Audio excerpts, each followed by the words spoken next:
Guys, আসসালামু আলাইকুম। আমার নতুন চ্যানেলে সবাইকে স্বাগতম এবং সবাই সাপোর্ট করবেন। আমার চ্যানেলে রান্না আরও ভিডিও ছাড়ার চেষ্টা করব। তো আজকে করব কচুর লতি দিয়ে বাটা মাছের রেসিপি। তোমরা হয়তো অনেকে খেয়েছো, আবার অনেকেও খাওনি। দেখো, কচুর লতিগুলো অনেক টাটকা ও সুন্দর, খুব চিকন বা মোটা নয়। তো আমরা কচুর লতিগুলো ভালোভাবে পরিষ্কার করে নেব। পরিষ্কার করা নিয়ে অনেক ঝামেলা, কিন্তু আমি আর আমার জায়ের মেয়ে দুজনে মিলে কচুর লতিগুলো পরিষ্কার করে নেব। একা একা পরিষ্কার করার অনেক দেরি হচ্ছে, তাই দুজনা পরিষ্কার করে নিচ্ছি। কচুর লতিগুলো পরিষ্কার করা শেষ। অনেকই পরিষ্কার করেছি এবং বাটা মাছগুলো ভালোভাবে কেটে নেব। এই কচুর লতিগুলো চুলোয় দিয়ে ভাপ দিয়ে নেব। ভাপ দিয়ে ঢেলে নিয়েছি এবং মাছগুলো মেখে রেখেছি। কড়াই তেল দিয়ে দিলাম, মাছগুলো একে একে দিয়ে দেব। একে একে দিয়ে দিলাম।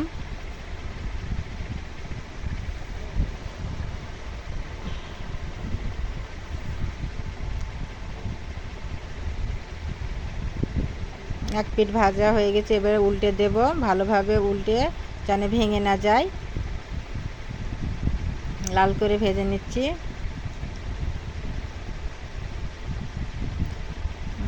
ভাজা শেষ,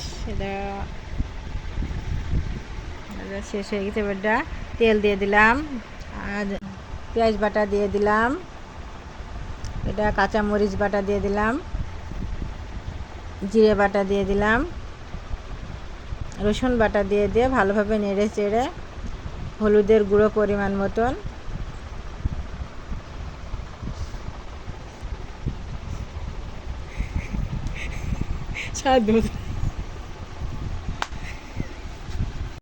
স্বাদ মতো নুন দিয়ে দিলাম। এবারটা হালকা মরিচের গুঁড়ো দিয়ে দিলাম, দিয়ে নেড়ে চেড়ে নেব। এটা দিয়ে দেব ধনে গুঁড়ো এবং অনেক রকমের মশলা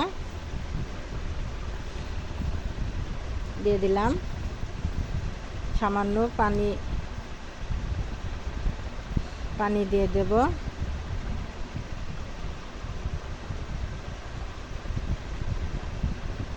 রাই বাটা দিয়ে দিলাম, নেড়ে চেড়ে ভালোভাবে কষে নেব। তেলটা ছাড়া ছাড়া হয়ে যাবে।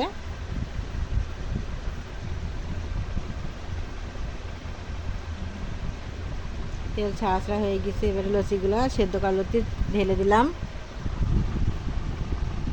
ভালোভাবে নেড়ে চেড়ে কষিয়ে নেব। কষে নেওয়ার পরে ঢেকে দিয়ে পানি দিয়ে দিলাম পরিমাণ মতন পানি দিয়ে দেব। দিয়ে দিলাম।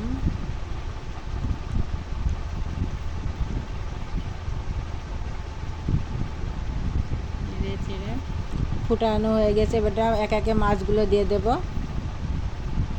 দিয়ে ভালোভাবে নেড়ে চেড়ে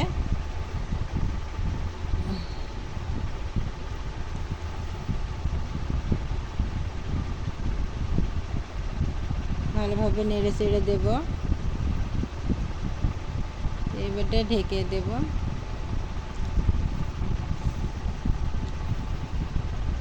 কচুর লতি রান্না করা হয়ে গেছে। এবারটা বাটিতে ঢেলে নেব।